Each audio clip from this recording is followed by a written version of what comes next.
हम सद्गुणों का उपार्जन क्यों ना करें। संयम एक प्रकार का अनुशासन है जो साधक में वैराग्य लाता है और उसे योग पथ पर अग्रसर होने में सहायता प्रदान करता है। यम अथवा आत्मनिग्रह का अभ्यास ही संयम है। यही सारे सद्गुणों का अधिष्ठान है। संयम ही रोगों के विरुद्ध दृढ़तम चार दीवारी है। यही सारी व्याधियों से सुरक्षित रखता है।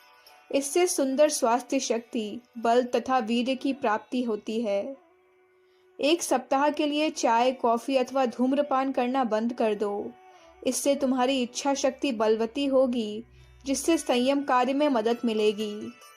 अन्य संयम तुम्हारे लिए सरलतर हो जाएंगे। संयम का लक्ष्य मन को निम्न पाशवीय अभिरुचियों से ऊपर उठाना ही है। इससे निश्चय ही आत्म परिष्कार में सहायता मिलती है। नियताहार, संयम, उपवास, आत्मनियंत्रण, आत्मनिग्रह, आत्मसंयम, परिमितता, ये सब पर्यायवाची हैं।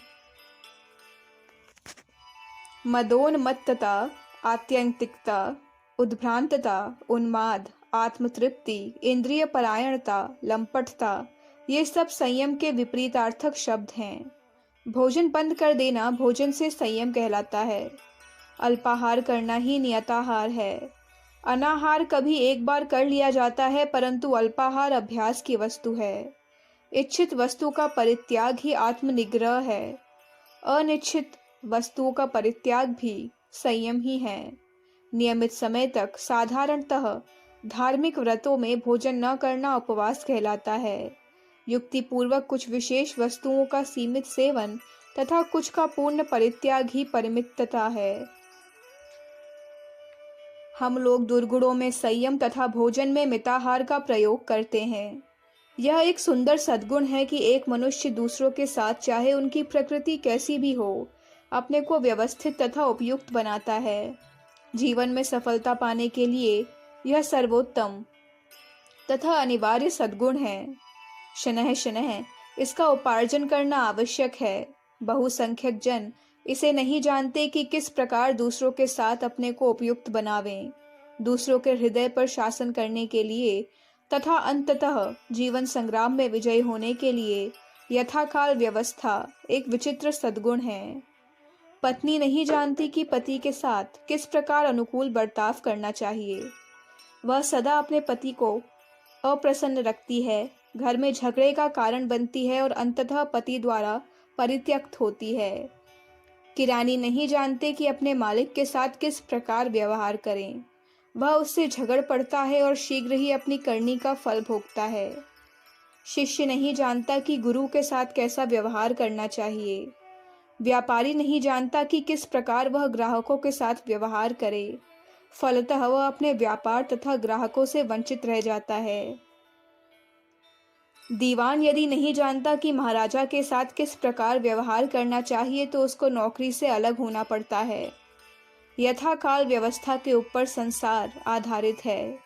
जो इस कला अथवा विज्ञान को जानता है वह संसार में सकुशल निवास करता है और जीवन की सभी परिस्थितियों में सुखी रहता है।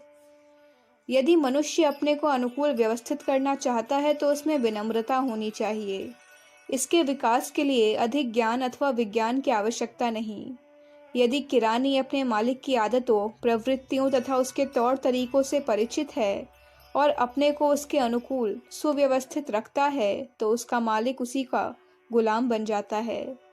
कुछ मृदु शब्द तथा स्नेह द्रव्य इन्हीं की आवश्यकता है। स्नेह द्रव्य कोमल बनाने के लिए मधुरभाषी बनो, नम्र बनो।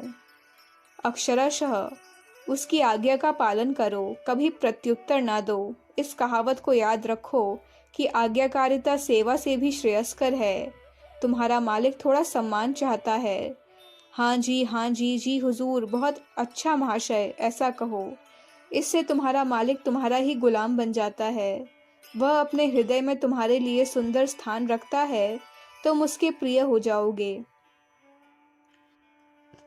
जो कुछ तुम चाहोगे वैसा ही वह करेगा। यथाकाल व्यवस्था के गुण को विकसित करने के लिए नम्रता तथा आज्ञाकारिता का होना आवश्यक है।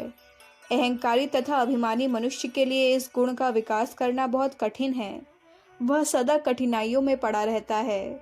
अहंकार तथा घमंड, ये ही इस सद्गुण के मार्ग में दो प्रबल बाधाएं हैं। जब एक छात्र नहीं जानता कि उसी कमरे में रहने वाले दूसरे छात्र के साथ किस प्रकार बर्ताव करना चाहिए, तब वैमनस्य होता है और उनकी मित्रता नष्ट हो जाती है। यथाकाल व्यवस्था के द्वारा मित्रता चिरस्थायी रहती है। छात्रगण छोटी छोटी वस्तुओं के लिए झगड़ पड़ते हैं। एक छात्र कहता है, मैंने मिस्टर क को बहुत दिनों तक चाय पिलाई, मैंने अपने खर्चे से इन्हें कई दिनों तक सिनेमा दिखाया, परंतु जब मैंने उनसे वास्वेल लिखित जॉनसन की आत्मकथा पढ़ने के लिए उधार मांगी, तब उसने एकदम इनकार कर दिया। वह किस तरह का मित्र है, मैं उसे बिल्कुल नहीं चाहता। इस प्रकार मित्रता नष्ट हो जाती है। एक साधारण सी वस्तु मन को असंतुलित कर डालती है। यथाकाल व्यवस्था ही वह दृढ़ सूत्र है जो सबों को प्रेम तथा मित्रता के बंधन में स्थित करता है। ऐसा मनुष्य संसार के किसी भी हिस्से में किसी भी व्यक्ति के साथ कुशल पूर्वक रह सकता है। ऐसा मनुष्य अज्ञात रूप से ही सबों का प्रेम पात्र बन जाता है। इससे अत्यंत शक्ति तथा आनंद की प्राप्ति होती है। इससे इच्छा शक्ति बढ़ती है। इस प्रकार के व्यक्ति को कुछ त्याग करना पड़ता है, जिससे त्याग भावना विकसित होती है। इससे स्वार्थ का नाश होता है। वह अपनी वस्तु में दूसरे को भी हिस्सा देता है। उसे अपमान तथा अपशब्दों को सहन करना पड़ता है। उसे जीवन की एकता का दर्शन करना पड़ता है। वैदांतिक साधना में यह बहुत सहायक है। जो इस सद्गुण का अभ्यास करता है, उसे घृणा तथा बड़प्पन की भावना को विनष्ट करना पड़ता है। उसे सबों को गले लगाना पड़ता है। इस सद्गुण के द्वारा विश्व प्रेम की भावना विकसित होती है तथा घृणा भाव का नाश होता है। ऐसे व्यक्तियों को अपने साथियों के निर्मम शब्दों को सहन करना पड़ता है। उसको धैर्य तथा सहिष्णुता का अभ्यास करना पड़ता है। ये सद्गुण स्वतः उसमें विकसित हो जाते हैं और जब वह अपने को दूसरों के अनुकूल बनाने का प्रयत्न करता है, वह किसी भी वातावरण में रह सकता है। वह एक झोपड़ी में भी रह सकता है, वह ठंडी जगह में भी निवास कर सकता है। वह मन में संतुलन रखता है। वह अत्यंत गर्मी तथा सर्दी को भी सहन कर सकता है। इस सद्गुण के द्वारा अंततः आत्मज्ञान की प्राप्ति होती है। जिसके पास यह सुंदर सद्गुण है, वह इन तीनों लोकों में एक महान पुरुष है। वह सदा सुखी तथा सफल है। अखंड ज्योति, जून 1959, पृष्ठ संख्या 8, 9, 10। हमारे YouTube चैनल विचार क्रांति दूत अखंड ज्योति पत्रिका को सब्सक्राइब करें एवं अगली वीडियोस प्राप्त करने के लिए बेल आइकन दबाएं। धन्यवाद।